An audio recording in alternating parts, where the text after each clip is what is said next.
Сәтбаев қаласы номер 16 жалпы білім беретін мектебінің мектепалды сыныбының тәрбиешісі Қожаева Ұлжамал Бахитовна, педагог модератормын. Бізде қызық сабақ. Балалар, сәлеметсіздер ме? Бүгін біздің ұйымдастырған іс-әрекетте математикалық негіздері. Біздің ұйымдастырған іс-әрекеттің тақырыбы ойлаймын, ойнаймын, үйренемін. Балалар, бұл сағатты бүгін біз өте қызық өткіземіз. Ендеше назарларды экранға аударайық. Балалар, бәріміз шатты шеңберге тұрып, бәріміз бір-бірімізбен сәлемдесіп алайық. Ал кәнекей бастаймыз. Кел, достарым, келіңдер, қолдарыңды беріңдер, шаттық толы шеңберге қуанышпен еніңдер. Шақырамын сендерді, жолдастарым, кел бері, толтырайық шаттыққа дөңгеленген шеңберді деп бастаймыз. Ал енді ары жалғастырамыз балалар.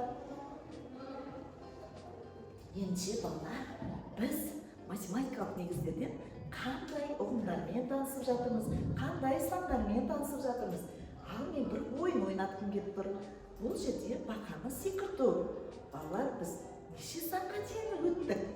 Енді қараңдаршы, бірден 10-ға дейінгі санды мына бақаның көмегі арқылы санап шығайық. Кәнекей, бәріміз бірге санаймыз. Ендеше бақамыз судың жағасында тұр екен. Ал 0-ден бастаймыз балалар. Кеттік. 0, 1, өте жақсы. 2, 3, 4, 5, 6, 7, бақамыз дұрыс секіріп келе жатыр ма?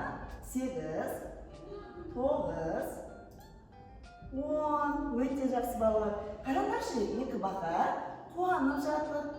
Ал енді бақаларымызды керісінше санап көрейік. Кәнекей барымыз бірге. Керісінше санаймыз. 10, 9, 8, 7, 6, 5, 4, 3, 2, 1, 0. Дұрыс санадық па керісінше? Өте жақсы, жарайсыңдар балалар. Біздің бақамыз қуанып жатыр. Сендерге балалар ойын ұнады ма? Ендеше балалар, біз сандарды санап шықтық. Ал енді біз экранға қарайықшы, мультфильмді тамашалайық. Алдар көсемен бай асық ойнапты. Бай қулық жасап, асықтың көбін өзіне алыпты.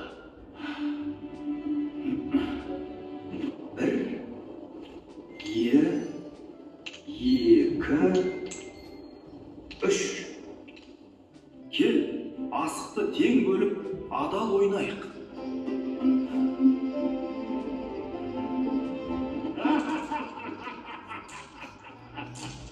Дұрыс айтасың, Алдар. Алдар көсе санауды да, адалдықты да үйретті.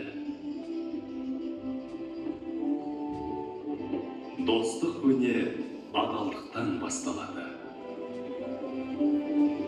Ендеше балалар, бұл мультфильмнен не түсіндік?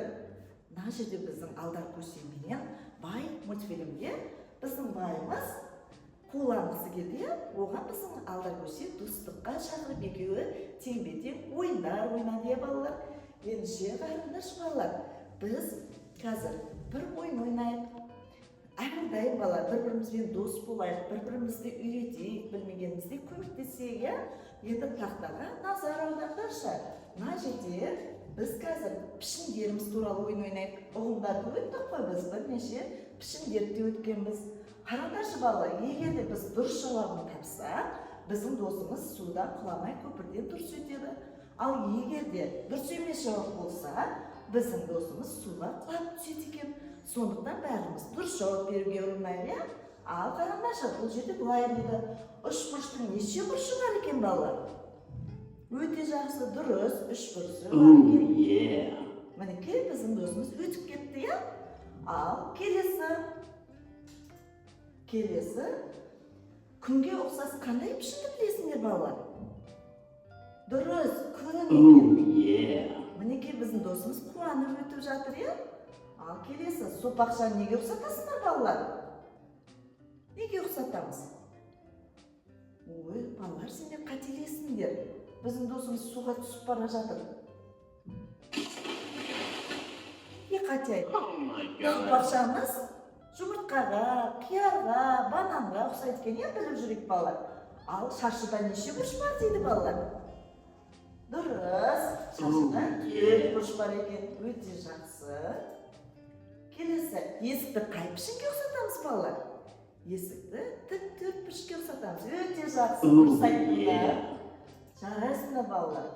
Шыршаны қай пішінге ұқсатамыз? Иә, дұрыс, 3 бұрышқа ұқсатамыз екенбіз. Өте жақсы. Ойын ұнап жатыр ма балалар? Ұнаса, ендеше балалар, біз геометриялық пішіндерімізді көрсетіп алдық бір-бірімізге. Ал келесі ойынымызда балалар, біз жаңа сандарды айттық, сол сандардан есептер шығарып көрейік. Кәнекей, біз алмаға барамыз. Алмада балалар, алма ағашында бұл қай жерде өседі? Дұрыс, бау-бақта өседі, далада өседі екен. Меніңше алмамызда бірнеше есептеріміз бар екен құрастырылған, Егер де біз дұрыс жауабын тапсақ, мына жердегі себепке толтырып алма жинай алады екенбіз. Кәнекей барлығымыз есептеп көрейік. 2-ге 2-ні қосайық. Дұрыс, 4 екен. 3-ге 5-ні қосайық. Неше екен? Жарайсыңдар, 8. 1-ге 2-ні қоссақ қанша екен? Дұрыс балалар, 3 дейді. Дұрыс, өте жақсы. Ал 7-ге 1-ді қоссақ қанша екен? Жарайсыңдар балалар, өте дұрыс шығарып жатсыңдар есепті. Ал 4-ге 5-ді қоссақ қанша екен? Жарайсыңдар. Біздің алмамыз себепке толып жатыр, Ал алу амалдарында көрейікші.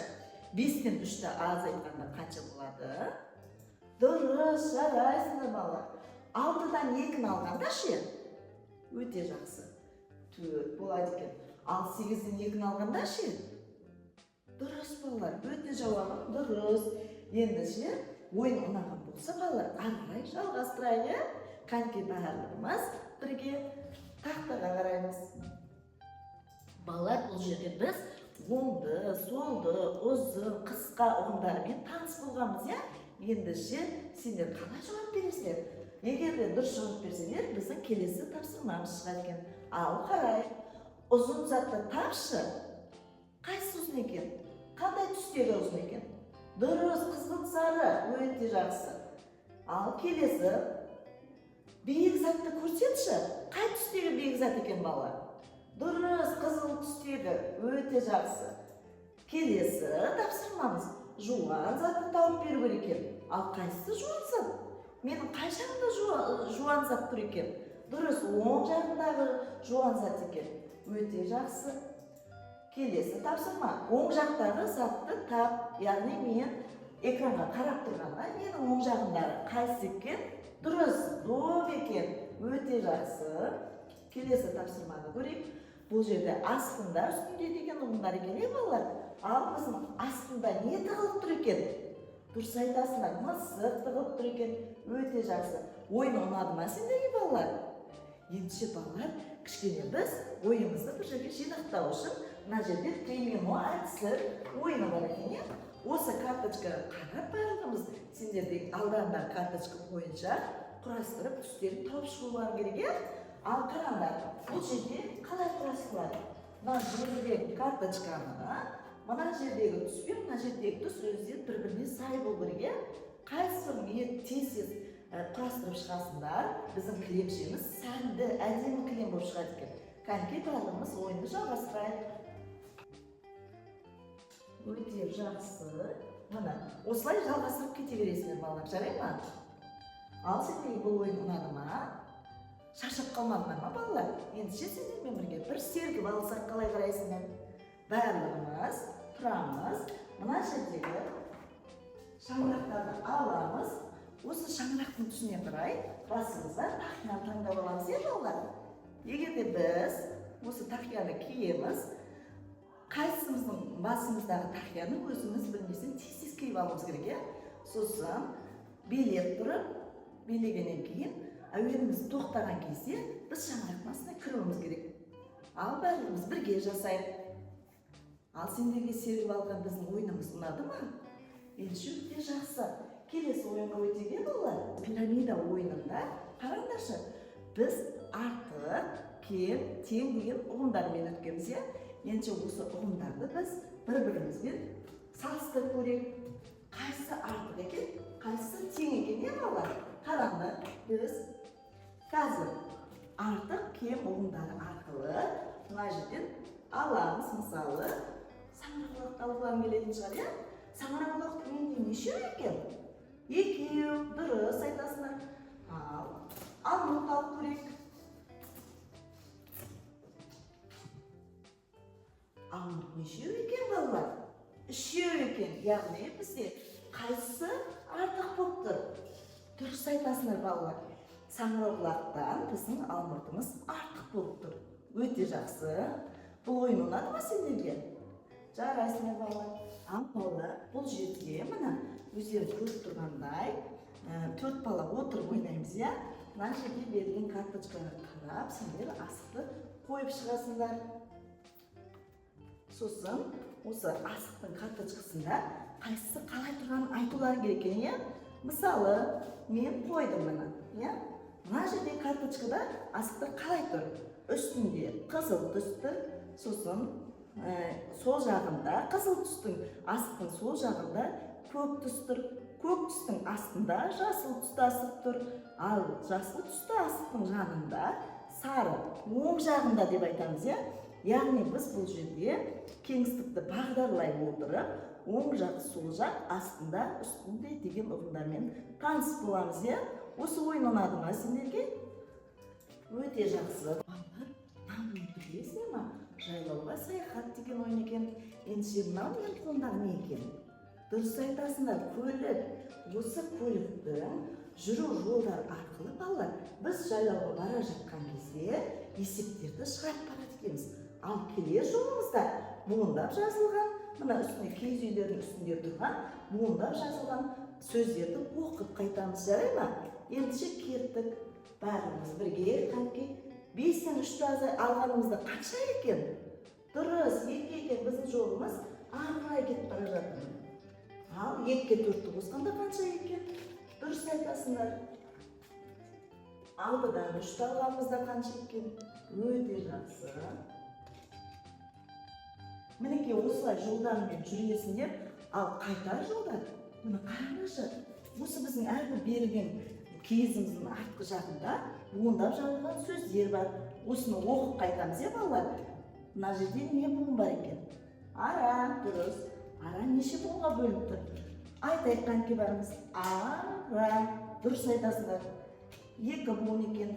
Ары қарай жүреміз қанке. Бұл жерде әже деп жазылып тұр екен, иә? Қанке бәріміз оқиықшы. Әже, ал буындаймыз. Әже, неше буын екен? 2 буын, дұрыс айтасыңдар. Әже сөзі балалар қай дыбыстан басталып тұр?